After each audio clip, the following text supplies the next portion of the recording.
Hello and good morning to all my dear students. Good morning everyone. How are you all? I hope सब एकदम बढ़िया होंगे, right? चलिए, good, good, good. I can see your smiles. जो symbols के through आ रही है. Yes, very good. Good morning. सभी को good morning. चलिए भाई, कल हमने poverty वाला chapter discuss कर रहे थे. किसी को कोई confusions हो तो आप पूछ सकते हैं. Okay, so प्रखर Verma is having a doubt in vulnerability. और भी 2-3 बच्चों को डाउट है. देखिए बेटा, vulnerable situation का मीनिंग होता है कि एक ऐसी सिचुएशन जो आपको दूसरों से डिफरेंशिएट कर देगी. ठीक है, ऐसी सिचुएशन जिसमें सर्टेन कम्युनिटीज का पुअर होने के चांसेस थोड़े और ज्यादा बढ़ जाएंगे. कुछ लोग ऐसे जैसे अनएजुकेटेड इंडिविजुअल है तो वो मोर वल्नरेबल है टू पॉवर्टी, वो पॉवर्टी के ज्यादा क्लोज है. ठीक है, अनएजुकेटेड है तो डेफिनेटली वो फ्यूचर में पुअर हो जाएगा. क्यों पुअर हो जाएगा? क्योंकि वो इनकम नहीं अर्न कर पाएगा. इसी तरीके से एक इल इंडिविजुअल है तो वो, तो यहाँ पे वल्नरेबिलिटी यूज हुआ है पॉवर्टी से रिलेट करके. वो ये आपको ये बताना चाह रहे हैं कि भाई जो पुअर पीपल है ना, उनकी कंडीशन ऐसी है कि उनको बेसिक नेसेसिटीज वो अपनी पूरी नहीं कर पाते, जिसकी वजह से वो और क्लोज आ जाते हैं पॉवर्टी के. क्यों क्लोज आ जाते हैं? क्योंकि एक विशियस साइकिल बन जाती है. अगर एक इंडिविजुअल पुअर है तो वो अपनी बेसिक नीड्स पूरी नहीं कर पाएगा. वो अपने लिए हेल्थ और एजुकेशनल फैसिलिटीज, अपने बच्चों के लिए एजुकेशनल फैसिलिटीज अरेंज नहीं कर पाएगा. वो अपने आप को आने वाले जो खतरे हैं, जो हम कह सकते हैं नेचुरल कैलेमिटीज वगैरह है, उनसे नहीं बचा पाएगा. और जब वो उनसे नहीं बचा पाएगा तो ऐसे में वो मोर क्लोज आ जाएगा पॉवर्टी के. तो यहाँ यही कह रहे हैं कि कुछ ऐसी कम्युनिटीज होती है, just give me a second. हाँ, कुछ ऐसी कम्युनिटीज होती है, कुछ ऐसे पार्ट्स होते हैं जो मोर वल्नरेबल होते हैं नियर टू पॉवर्टी. क्यों? क्योंकि उनके पास अपनी असेट्स नहीं होती, उनके पास एजुकेशन नहीं होता, उनके पास हेल्थ नहीं होता. फर्दर जब भी कोई नेचुरल कैलेमिटी आती है तो उनके पास इतनी कैपेबिलिटी नहीं होती कि वो खुद को और अपनी फैमिली को उस नेचुरल कैलेमिटी से बचा सके. राइट, तो ये वल्नरेबिलिटी के अंदर आएगा. Is it okay to the students who were having doubt? Show me a thumbs up if it's okay. Okay, all right, that's great. आगे बढ़ते हैं. Yesterday we have discussed about poverty line. हमने पढ़ा था. यहां से हमें अपना आज का पार्ट स्टार्ट करना है, राइट? ये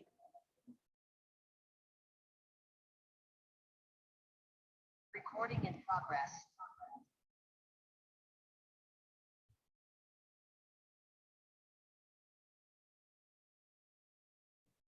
Have a look everyone. कल हमने पढ़ा था that calorie requirement for a rural individual is 2400 per person per day and for a urban individual is 2100 per person per day. Rural area के लिए और अर्बन एरिया के लिए अलग अलग इसलिए क्योंकि फिजिकल वर्क वहां पे अलग अलग होता है, राइट? ये हमने कल की क्लास में डिस्कस कर लिया था. आगे देखिए, आज हम पढ़ेंगे कि ये डेटा कलेक्ट कौन करता है, कैसे एनालिसिस होता है और क्या क्या चीजें होती है. ठीक है, उसके बारे में हमारा आज का सारा टॉपिक रहेगा. So have a look what is written over here. The poverty line is estimated periodically. Normally हम हर 5 साल से कैलकुलेट करते हैं. ठीक है, नॉर्मली क्या होता है, एवरी 5 ईयर से पॉवर्टी लाइन बनती है by conducting sample survey. Sample surveys conduct करते हैं. These surveys are carried out by NSSO, National Sample Survey Organisation. नाम याद रखना पड़ेगा बेटा आप सभी को. नेशनल सैंपल सर्वे ऑर्गेनाइजेशन यानी कि NSSO गवर्नमेंट की ऑर्गेनाइजेशन है. ये वो ऑर्गेनाइजेशन है जो पॉवर्टी के डेटा कलेक्ट करती है हर साल. ठीक है, जनरली 5 ईयर्स से कलेक्ट किए जाते हैं बट एरिया वाइज हर साल पॉवर्टी के कुछ ना कुछ एस्टिमेट्स निकाले जाते हैं. जैसे कोविड-19 आया तो कोविड-19 ने पॉवर्टी के लेवल्स को क्या इम्पैक्ट किया, ऐसी सर्वे भी NSSO ने की है. ठीक है, आगे देखिए. ये आपको कह रहे हैं however for making comparisons between developing countries many international organizations like World Bank use uniform standard for the poverty line. Minimum availability of the equivalent of $1.90 per person per day. 2011 के अकॉर्डिंग, 2011 के according हम बात करें, 2011 क्यों आता है अलग अलग जगह पे? क्योंकि हर कंट्री में हर 10 ईयर्स से सेंसस कैलकुलेट किया जाता है हमारे इंडिया का लास्ट सेंसस 2011 में हुआ था, इसलिए हम 11 से कंपेयर कर रहे हैं।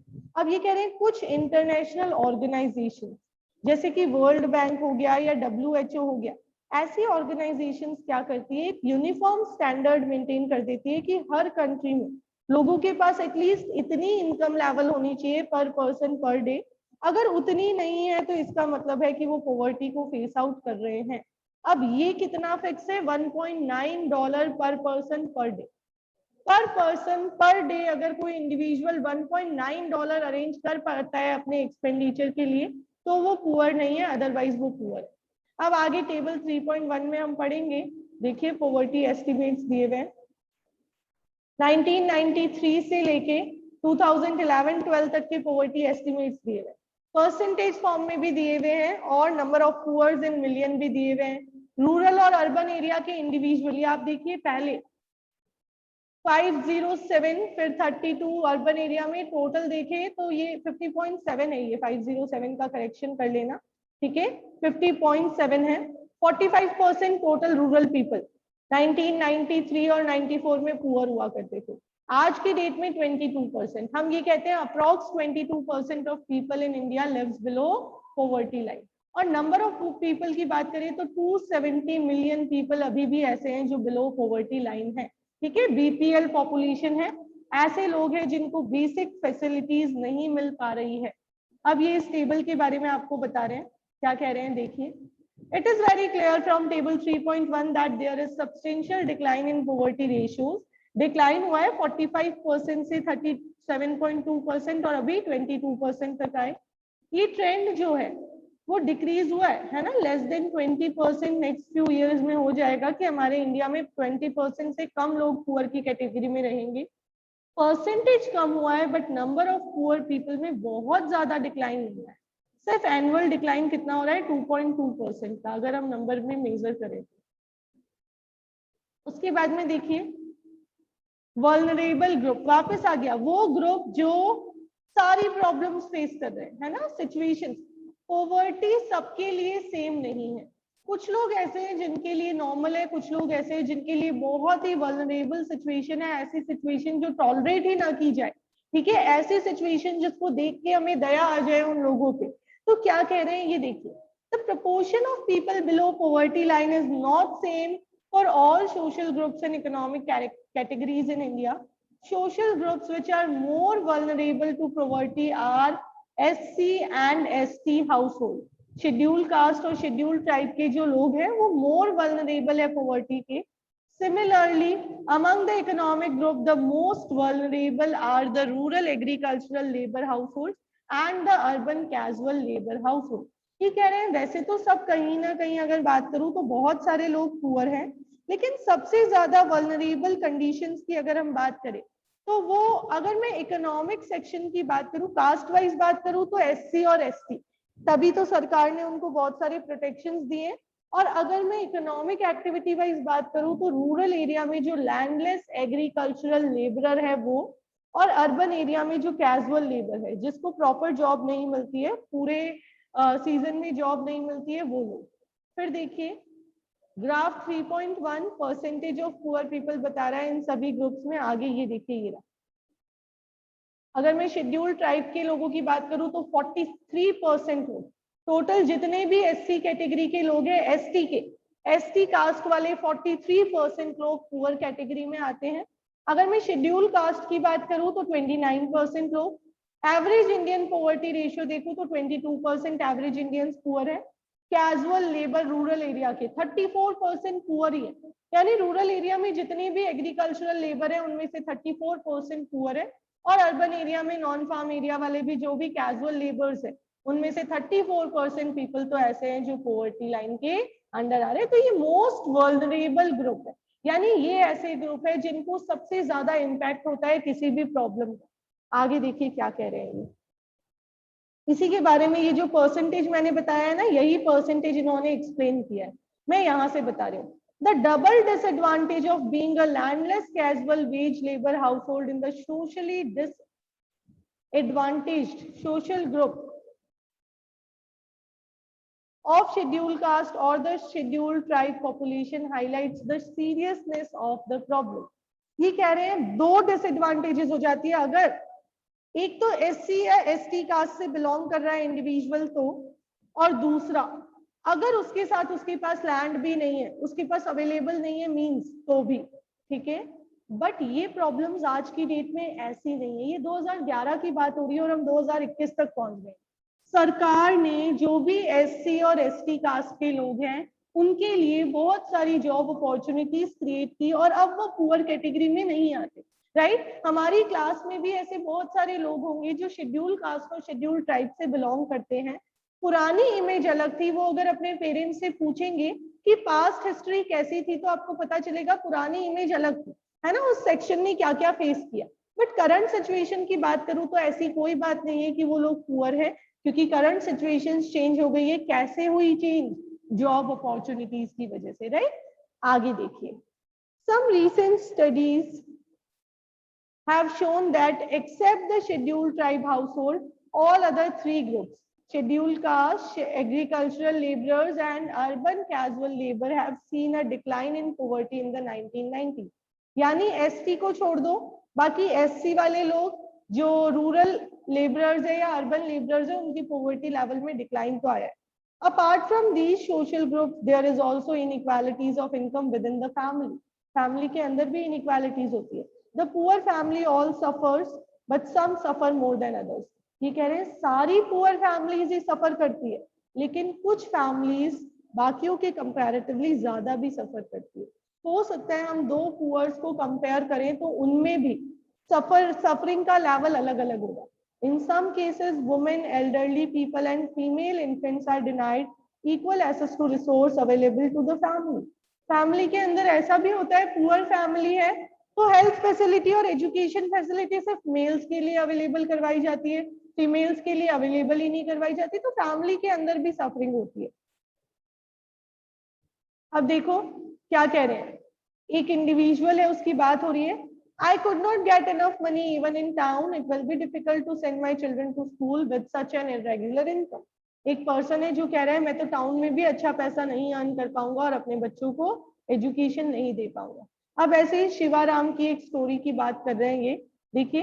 Shivaram lives in a small village near Karur town in Tamil Nadu. Karur is famous for its handloom and powerloom factories. यानी पावरलूम फैब्रिक्स हैं, वहां पे उनकी डीलिंग हो रही है। There are 100 families in the village.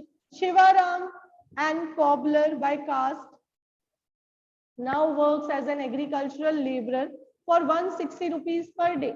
Per day 160 rupees के form में कॉबलर है वो, ठीक है, बट अब काम क्या कर रहा है? एग्रीकल्चरल लेबर का।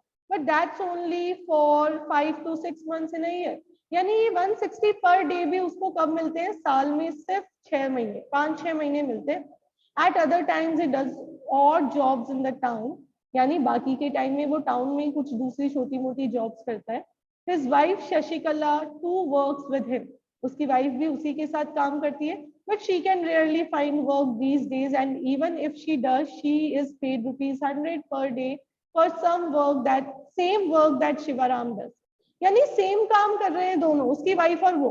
वाइफ को जनरली तो काम मिलता ही नहीं है, बट जब मिल भी रहा है तो उसको 100 रुपीज मिलते हैं।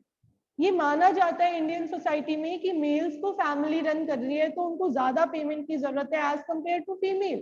तो यानी आप देख लीजिए यहाँ पे Shashikala and Shivaram both when doing same work, Shashikala is getting rupees 100 per day, whereas Shivaram is getting rupees 160 per day. यानी अंदर differences है family में।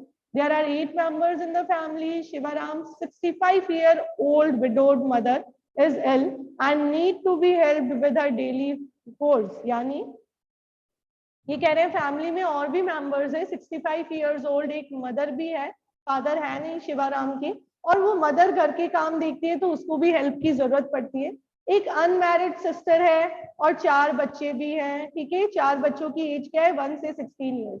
अच्छा, 3 इडियट्स वाली मूवी में राजू को देखा था क्या? Raju Rastogi, raise your hands. 3 Idiots, Raju Rastogi, can I call him poor? क्या हम उसको पुअर फैमिली में काउंट कर सकते हैं वासुकी? Yes ma'am. बिल्कुल, तो वही इमेजिन करना है, वो सिचुएशंस इमेजिन करनी है, उसकी मदर को इमेजिन करना है, फादर को इमेजिन करना है, राइट। बस एक एक्सेप्शन था कि उसको एजुकेशनल फैसिलिटी प्रोवाइड की जा रही थी, अब उसने स्कॉलरशिप से लिया या कैसे लिया, that is not the matter. तो वैसी ही फैमिली पुअर फैमिली होती है, यहाँ पे बता रखा है। आगे देखिए क्या कह रहे हैं। 4 बच्चे थे, 3 of them are girls, the youngest is a son, सबसे छोटा बेटा है। None of the girls go to school, buying books and other things and going school for girls is a luxury he cannot afford. कोई भी school नहीं जा रहा था उन बच्चों में से, और स्कूल भेजना बच्चों को और ये सारी चीजें लग्जरियस फैसिलिटीज में आती थी जो वो अफोर्ड नहीं कर सकता था। Also he has to get them married at some point of time, so he doesn't want to spend on their education now. उसको लगता है इनकी बाद में शादी करवानी है, अभी इनकी एजुकेशन पे पैसा खर्च नहीं कर सकते। और उसकी मदर का लाइफ में इंटरेस्ट ही खत्म हो गया है, वो बस मौत का वेट कर रहे हैं, वो वेट कर रही है कि कब उनकी डेथ हो, because she is suffering, right. उसकी सिस्टर जो है और एल्डर डॉटर जो है वो घर का ध्यान रखते हैं। शिवाराम प्लान कर रहा है कि वो अपने बेटे को आगे जरूर एजुकेशनल फैसिलिटी देगा, स्कूल भेजेगा। अनमैरिड सिस्टर अब लाइफ में उसको लग रहा है कि वो साथ में उसकी शिवाराम की वाइफ के साथ जाके वर्क नहीं कर सकती। अब आगे की स्टोरी कल ही डिस्कस हो पाएगी, टाइम खत्म हो गया है, कंप्लीट हो जाए तो आप रीड कर लेना। Sasikala finds her a burden but Shivaram can't find a suitable groom due to lack of money. Sasikala को लग रहा है कि भाई वो सिस्टर जो है शिवाराम की, वो फैमिली के लिए बर्डन है, बट शिवाराम वो उसकी शादी नहीं करवा पा रहा क्योंकि पैसा नहीं है।